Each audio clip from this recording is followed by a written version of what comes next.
Welcome to the Ambitious Introvert Podcast, created especially for introverts, empaths, and highly sensitive entrepreneurs to help you build, grow, and scale a successful, sustainable business.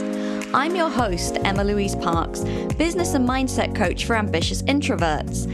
After 17 years working as an air traffic controller, the ultimate fast-paced, high-stimulus, extrovert-friendly role, my mission now is to show introverts that they too can create big results and success because of who they are, not in spite of it.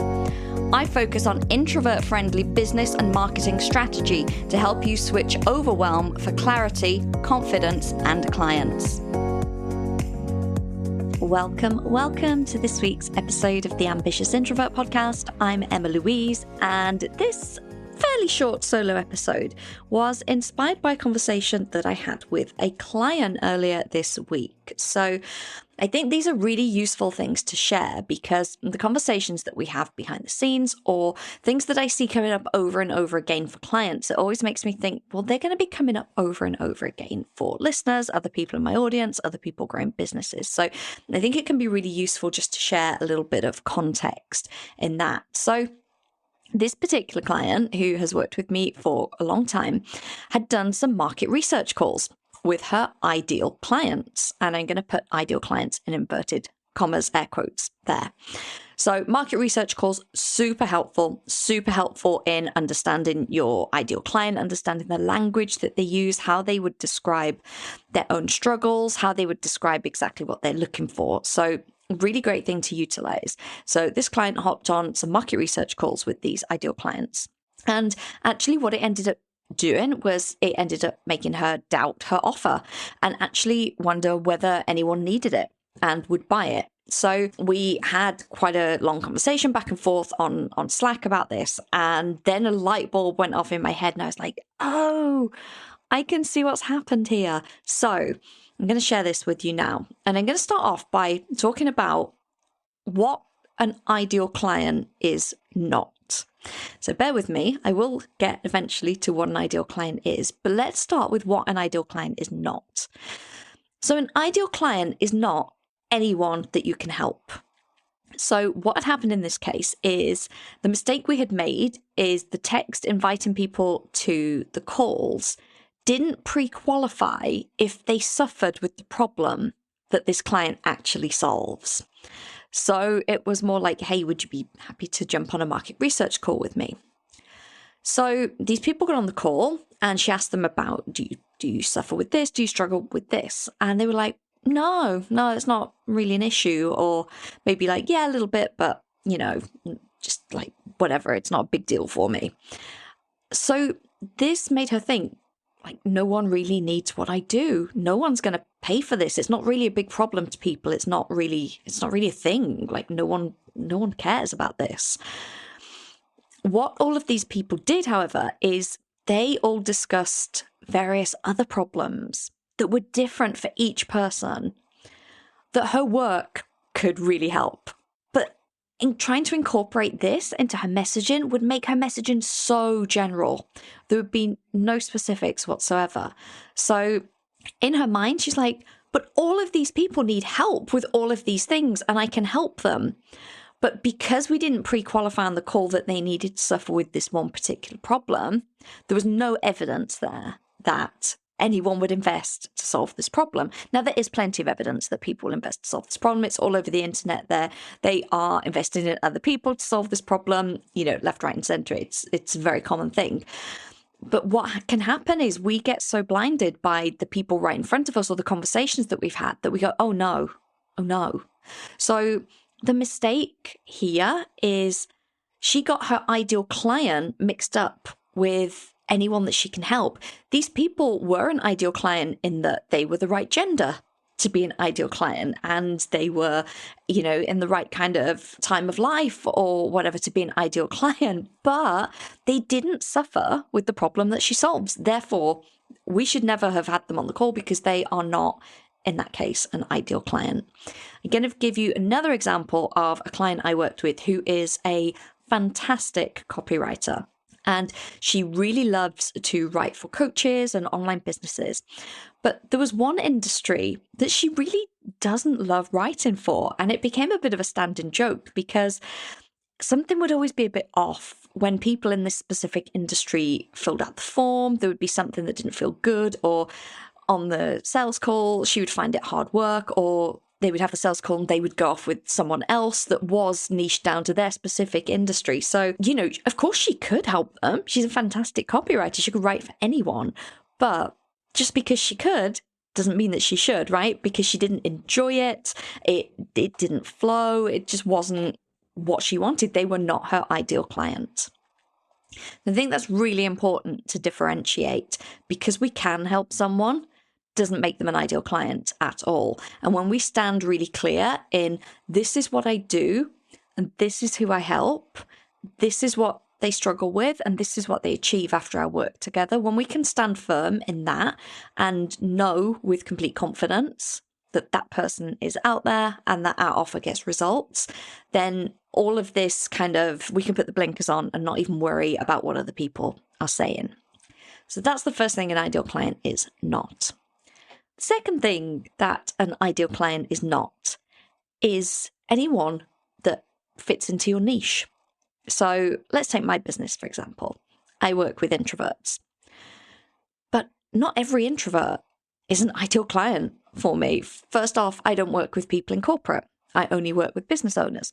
But even then, not every introverted business owner is an ideal client for me. And that would also change based on the offer that I'm selling. So if we think about my one-on-one offer, a lot of introvert business owners are too early in business to really benefit from that offer. So just because they fit into my niche does not make them an ideal client. Some people might be too far ahead, or some people might be looking for support to, say, set up ads for passive income, not my zone of genius, not something that I support my clients with. So they are not an ideal client for me. Someone else might need deeper emotional support than a coach can offer. So it could be that, they fit into my niche. They could be an introverted business owner, but actually the problem that they want solving requires a different approach. So it's not anyone that we can help with our services, because that would be really, really, really broad. And it's also not anyone that just fits into our niche. So what is it? What is an ideal client? So I want you to look at the ideal client through the lens of your business and not from the client's perspective. Because what we can so often do is be like, oh, this person's an ideal client, and put so much pressure on that we have to impress them or they have to feel this certain way. Actually, when we're talking about ideal clients, we want to look at it through our business, because we are assessing, is this person a good customer to purchase a service from my business? That's what it comes down to. So personally, I would define an ideal client as someone who has a problem that your service solves and that is ready, willing, and able to invest in your service. So I'll say that again, then I'll break it down. Your ideal client is someone who has a problem that your service solves and that is ready, willing, and able to invest in your service. So the first point there, someone who has a problem that your service solves. So this is where we went wrong in the first example of the calls. These people on the calls, very nice people. My client would have liked to have worked with them, but they didn't have the problem. And if they don't have the problem, no one is going to invest money to solve a problem they don't have, okay? Businesses exist to solve problems. It's as simple as that. It's an energy exchange of someone feels discomfort in an area of their life. They work with someone, they exchange money. That person gets rid of the discomfort. So whether that's a coach or a consultant or a healer or a copywriter or a brand designer or a speaker coach, like it could really be anything. But when there's discomfort, we are willing to say, I'm uncomfortable. If I pay you some money, will you make that discomfort go away? And that is a simple business transaction, okay? So someone has to have the problem, and it has to be the problem that your service solves, first off, for them to be an ideal client. Otherwise, they are not. They're someone else's ideal client. and then that is ready, willing, and able to invest. And these are three different things: ready, willing, and able. So the first, are they ready? And what that means is, are they at the optimum point of their journey? So it could be that someone has a call with me about working one-on-one. They could be a little early in their journey. The investment feels like a stretch because their revenue isn't quite up there yet. Completely understandable. And they could feel like, oh, if I just had another couple of $1,000s a month coming in, like I would totally do this. So they're not quite ready. There's nothing wrong with that. They could well be an ideal client in 2 or 3 months, or they could be someone else's ideal client. There could be another coach that would be the perfect fit for them. So if they are not ready, then they're not an ideal client. Even if you can see the potential, you know you could help them and you know that their service would be great, if they are not ready, we're not in this business of convincing them, right? So if they're not ready, they're not an ideal client. Are they willing to invest? This is different. Okay. Some people could be completely ready. They could be, ready to make the big leap to the next level, or lose the 10 pounds, or deal with the trauma, or, get their website written, whatever the thing is. But if they aren't willing to invest the money, again, they are not an ideal client. Your ideal client will turn up with their problem, see your service, and be like, yes, like there's no question here. So if they're not willing, if they're like, well, I don't want to spend the money on it, that's fine. They're not an ideal client in the terms of your business. Yes, of course you could help them, but we're looking at this from a business lens. If they're not ready and they're not willing to invest in your services, then they're not an ideal client. And then, are they able to invest? Again, people could be ready and willing, but they're not able. They physically don't have the money available, okay? And if they physically don't have the money available, yes, of course, you might think, oh, I'd love to work with this person. And of course, you might think, oh, I could really help them, okay? But again, we have to move those thoughts aside because they are not the ideal client. If they are able to invest, then they are the ideal client. And this may sound a little bit like black and white, but the reason this is important is, especially as an introvert, if we have this person in our mind as an ideal client that, we could help, but they're not ready, willing, and able to invest, we have that person in our mind and we write content to that person, or we create content for that person. And it's like, oh, you really wish that you could grow your business, but you don't want to invest the money, or you don't have the money to spend and all of this. And then people go, oh, yeah, that's me. And the people that resonate with it are not in a position to invest.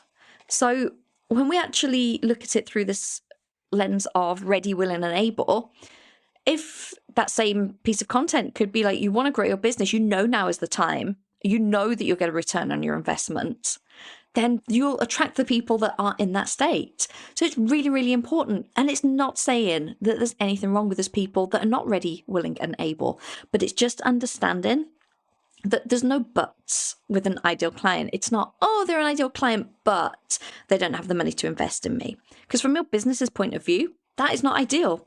Your business is there to solve a problem and to make money for you. So there really can't be this like, oh, but. So that's something that I would really invite you to think about when you are looking at your ideal client. Are you kind of grouping people into that, but going, oh, if only they this, or if they did this? Because it should be so clear what your ideal client is, that those things are just like, oh, okay, in that case, no, they're not. Or yeah, they're absolutely ideal. One of my former mentors, Gemma Wen, has a really great way of putting this that I'm going to share. She doesn't call it your ideal client. She calls it your ideal paying client, for that very reason. So do you see that flips your mindset straight away to be like, oh, the ideal client that's actually going to pay for my services. And it gets us out of this, oh, they're ideal, oh, but they can't afford it, or oh, they're ideal, but oh, they're not ready yet. So your ideal paying client, and she said that is the person that is going to come to you imminently. That is the person that could reach out to you today, tomorrow, next week, and be like, I want to have a discussion about working with you, and would go on and sign a contract and pay because they are ready, willing, and able. So if you find yourself in this, like, oh, they're an ideal client, and then you're not really sure, and maybe they don't have the problem, or they have the problem, but they're not willing to invest, come back to this ideal paying client and try looking at it through that lens and see how it works. So that was just a super quick roundup, like I say, because sometimes these conversations that I have behind the scenes, I know can be really helpful for all of you. So in summary, don't confuse the ideal client with anyone that you can help, right? The ideal client the most important thing before you even go any further is they must be suffering with the problem that your service solves. If they don't have that problem, it's going to be really, really difficult to convince them to invest because it's just not a problem for them, right? So it's so easy, like I say, when we are consultants, coaches, creatives, healers, any of these things, practitioners, to know that our modalities and our skills can help anyone, but don't confuse anyone that you can help with being your absolute ideal paying client. Thank you for listening to this episode of the Ambitious Introvert Podcast with me, Emma-Louise Parks. If you enjoy this show, please subscribe, rate, and leave a review on iTunes. As a thank you, one lucky reviewer each month will win a 60-minute one-on-one coaching session with me, where you'll get the clarity and confidence to attract your ideal clients. And if you know someone who could benefit from listening to the show, then please do share and help me reach as many fellow ambitious introverts as possible.